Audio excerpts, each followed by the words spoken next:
Tak vítame všetkých Ivánčanov a z okolitých obcí na komunitnom pikniku Progresívneho Slovenska.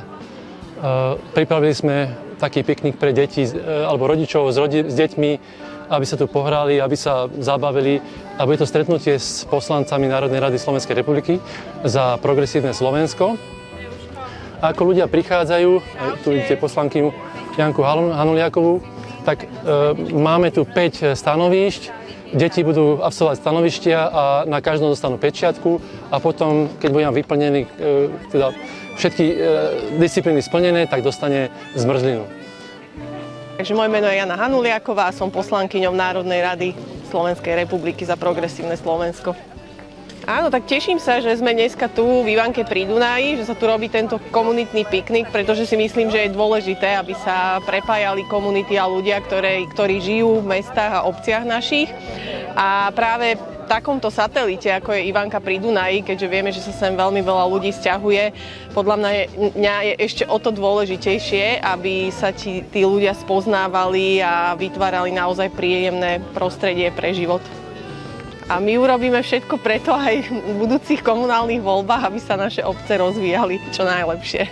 Moje meno je Tina Gažovičová, som poslankyňa Národnej rady za Progresívne Slovensko a členka školského výboru.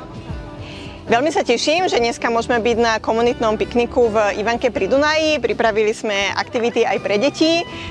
Ja sama som matka, viem, aké je to náročné pre deti prezabávať cez leto, takže verím, že tuto miestnym trochu pomôžeme a ako poslankyňa sa veľmi teším na rozhovory so všetkými tuto obyvateľmi Ivanky, ktorí dnes prídu. A aká je vízia Progresívneho Slovenska pre mládež? Ja sama sa dlhodobo venujem školstvu, som členka školského výboru, čiže uvedomujem si, aké dôležité je budovať naozaj také moderné školstvo, ktoré pripraví mladých ľudí pre 21. storočie a aj pre teda mladšie deti predškolského veku.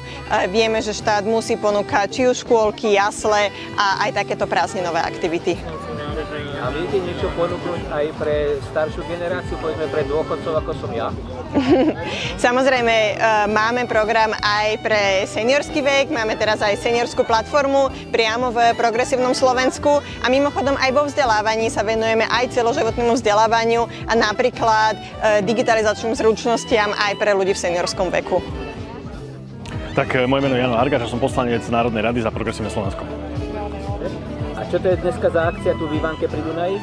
Tu v Ivanke pri Dunaji sme zorganizovali takýto krásny piknik letný pre rodiny s deťmi alebo aj ľudí, ktorí idú okolo a môžu sa s nami porozprávať, môžu si zahrať rôzne hry, deti sa tu môžu vyblázniť a prípadne dostať aj nejakú zmrzlinku. Takže je to proste piknik, aby sme sa tu stretli všetci priaznivci Progresívneho Slovenska alebo aj ľudia, ktorí chcú niečo viac o nás vedieť. A aká je vaša vízia pre mladých a povedzme aj pre seniorov? Moja vízia pre mladých je v prvom rade, aby mladí necítili potrebu, že musia z tejto krajiny odísť, hneď ako skončia školu. Že moja vízia je, aby mladí tu videli svoje uplatnenie, aby vedeli, ako si po škole môžu založiť rodinu, ako môžu získať prácu, v ktorej budú mať naplnenie, aby mohli viesť nejaký dôstojný život. A to je svojím spôsobom, tá vízia je pre seniorov, pretože tým, že mladí odchádzajú, trpia často aj tí seniori, lebo svoje vnúčatá, svoje deti vidia párkrát za rok na nejaké sviatky a väčšinou cez nejaký Skype alebo cez nejaký WhatsApp, takže chceme, aby aj seniori viedli plnohodnotný život, kvalitný život a na to nestačí len 13. dôchodok alebo podobné populistické veci. Na to potrebujú aj tí seniori mať svojich blízkych na blízku, aby sa s nimi mohli stretávať, mať nejaký sociálny kontakt, mať nejakých svojich priateľov na blízku, takže to je naša vízia, ako by sa mladým aj seniorom na Slovensku mohlo žiť lepšie.